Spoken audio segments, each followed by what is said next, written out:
Mobile Suit Gundam, Witch from Mercury, slaps. It's a great show, and I'm gonna break down today why exactly that is. I have been watching the show since episode 1, and I can safely say it is worth every minute of your time. Now, why do I say that? That is because it's very good in all aspects. And today, we're going to be breaking down animation, we're going to be breaking down story, we're going to be breaking down characters, and then the general plot. And then we'll wrap that up in a neat little bow, hopefully just in time for the credits to roll. Let's get started, shall we? Starting off with animation, as you might be able to guess, it is a Gundam show, meaning that a little studio called Sunrise will be working on it. What does that mean? Well, it means it looks damn good. Yep, that's exactly what it means. Now, I'm very happy that it looks that good. I'm very happy with it, and I'm happy with everything that came about it. Now, is that to say that there are not instances where it can look a slight bit jaded or even sometimes CGI? Yes, it is there all the time. Now, let me make one thing clear. CGI is not a bad thing. It's just the rest of this show looks so good. Oh my goodness. It has been forever since I've seen a mecha show that is current mecha show that does 2D as well as Witch from Mercury. It's gorgeous. Oh my goodness, it's gorgeous. The mech fights are great. It's genuinely crazy how well they made it. There's a new Gundam Seed Freedom movie. I have no idea what it's about. But if it looks as good as this on a movie budget and a movie time constraint, or lack thereof, for a movie, I am going to sit my butt in the theater. You heard that right. I might catch up on Gundam Seed just for the sole purpose of seeing that movie, just for the Sakuga. Oh my goodness, the animation is on fire. Sunrise is the Studio Ufotable of mecha shows. It is insane and I love it. It was fantastic. Animation alone is getting 9? No. You know what? Screw it. We're going above. We're going 10 in animation. Because guess what? So much of it was good that the literal maybe 20 seconds of CGI that happened in like episode like 12 and episode like 10, that doesn't bring it down. I'm sorry. It's good. It's fantastic. Animation, 10 out of 10. What is the story? Well, the story is a girl named Celeta Mercury, and she goes to an intergalactic school which happens to be very important and actually is primarily, well, dealt with through the use of mobile suits and mobile suit duels. Currently, the most important thing that you can duel for is someone's hand in marriage. And who better than the daughter of a very powerful, wealthy businessman? But her name is Minorine, and she doesn't like that too much. But Soletta, through accident, gets in a duel, and that duel leads to her becoming the holder and the groom of Minorine. I'm gonna get this wrong every time. And as they slowly try to discover how Gundams work, why Gundams were outlawed, while at the same time balancing school and everyone wanting them dead, or wanting to take their Gundam away, or wanting to blow their Gundam up, or testing to see what war crimes they are committing. Yes, you heard me right. owning a Gundam does it does kind of carry the same weight as a war crime in this show. Very interesting. So that's generally the story. It's very engaging, and there's a lot of twists and turns, and there were a few instances where I could see where it was going, and it did do that, but it also gave it a slight hint. And then there's one twist in particular regarding Ariel, which was very engaging and I thought was very, very enjoyable. Now, is the story perfect? No. For example, some of the characters, they do feel very hollow, but then again, this is a Gundam show, which means that the side cast can often have to deal with things that are out of their control, and it makes it very hard to relate to them sometimes. Not horrible, but just a fact of having a massive cast. Now, since we're talking about characters now, let's move over to that version. Well, we're talking about characters. I did mention Soletta and Minorine, and both of them, Soletta is adorable. She's adorable. We all like her. We find her adorable. She's fun. She's energetic. I like her character development. Watching her grow and succeed. It's very adorable, man. Also, main female protagonist. Pretty cool, right?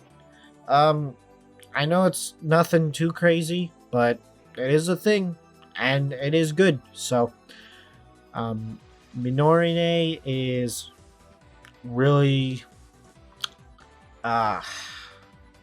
she's a very interesting individual. I do thoroughly enjoy watching her, and while it definitely feels like she's more dynamic than Soletta as a main, it creates this great contrast between the two, and it doesn't really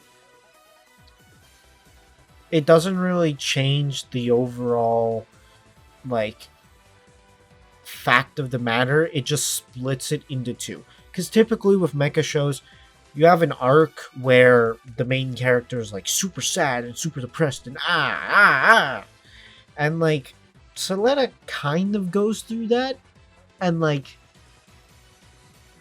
but it's mostly Minorine, and I feel as if they split the main character development into two different entities, and then kind of they tried to multiply it, but at the same time I feel like it could be a solo act if you just merge the two together, but it just worked out that way, and honestly it's really good.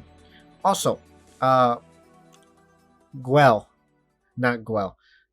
Jedek, he's cool. He's cool. He's awesome. I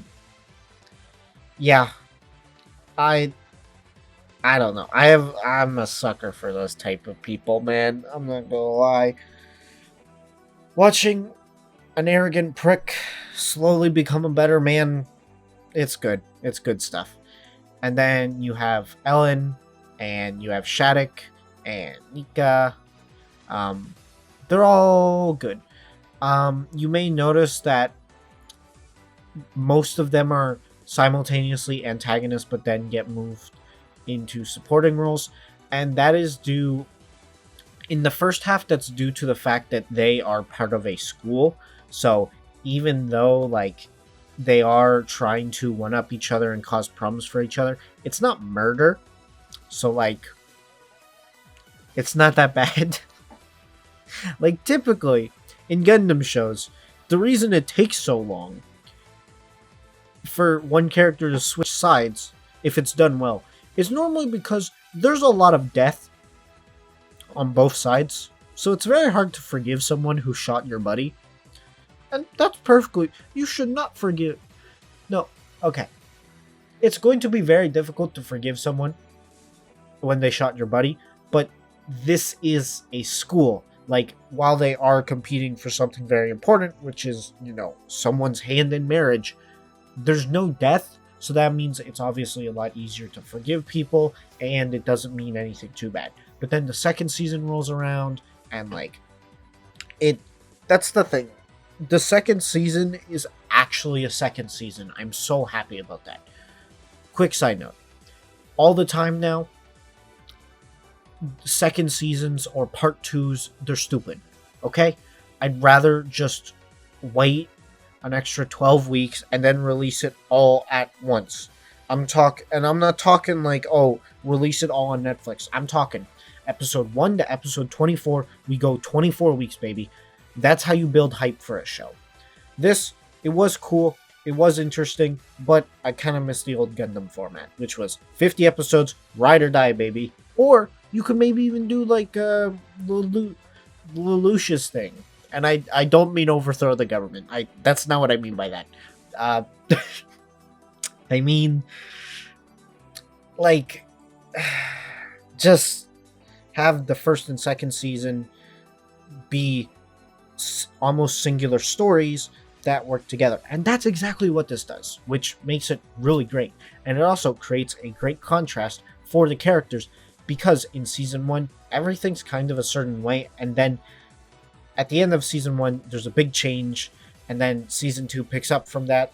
And it's one of those instances where, yeah, it could have been one show and this would just be the midpoint where everything changes, but since it's a second season, it helps distinguish itself in order to make the second season and the first season actually kind of matter, because normally when you binge through a show, you just watch it all, so it really doesn't matter. This break kind of helps, especially since character dynamics, everything shifts over the course, or in between episode 12 of season 1 and episode 1 of season 2, there is a shift, and everything, you can tell from it that it is a shift, and it just leads to everything being better, which I greatly admire. Now, let's talk about one last thing. I am the storm that is approaching. Little bonus round, because I didn't really know exactly where to put this, but it's the ending. Now, let me make this clear. The ending of a show is very important, but it's not the end-all be-all. But that will affect our greater score going down the line. Because, to be honest, the ending feels almost too happy? I know that's such a weird thing to critique, especially when I've been like, oh, maybe this depressing is a little too depressing. But what I mean is, like, okay, no one really suffers consequences except for one guy, and that's it. One guy gets sent to prison. Nika, she gets sent to prison, but that's only like 5 years, which granted is punishment, but compare that to like the old ladies there who were committing a war crime and no one really cared, which I found rather surprising. Also, you have things like Soleda's mother. Yeah, she also did some stuff which would not be looked at in a limelight of any court defender, and honestly, I don't even know if Saul Goodman could save her. But yet, she's like just chilling on a farm. And it's just one of those things where it's like, yeah, happy ending. And it is cute. It's cute. Don't get me wrong. The scene, everything, it's all good. It is. But at the same time, no one suffers consequences except for one guy suffering major consequences. Like, the old ladies are literally in a nursing home. I'm sorry, that's not very satisfying. They did some very messed up stuff. And it's just one of those things where a lot of these people who did such horrible things, their actions weren't really held accountable for. And it's kind of disingenuous of the show, because it made it very clear that when Soleta killed that person, that there was kind of a consequence for it. Even though it was justifiable, that didn't matter because she still took a life. And here are these people taking lives and destroying things and causing so many problems. And yet, no, there's not that many consequences. It's just very interesting to say the least. Also, I don't like how the robots always disappear at the end of Gundam shows. This is not just a Gundam thing, this is also a mecha thing where, oh, the big bad is. But in order to destroy the big bad, we destroy the robot too. And the problem is with mobile suits, with mecha, one of the biggest components is responsibility. So to rob a character of the chance to say, hey, I have this infinite power, but I'm choosing not to use it, and I'm not going to destroy anything, I'm going to be good, and I'm only going to use it for the right thing and never use it unless absolutely necessary, that's good. And once again, they robbed it from us. But, as I said before, that's just the ending. That's one episode, and even then, that one episode is still pretty good, especially from a production standpoint. So, I just thought I would mention it in a quick little bonus round, but it's not the end-all be-all, and it's not horrible in any way whatsoever. Just needed to get that off my chest.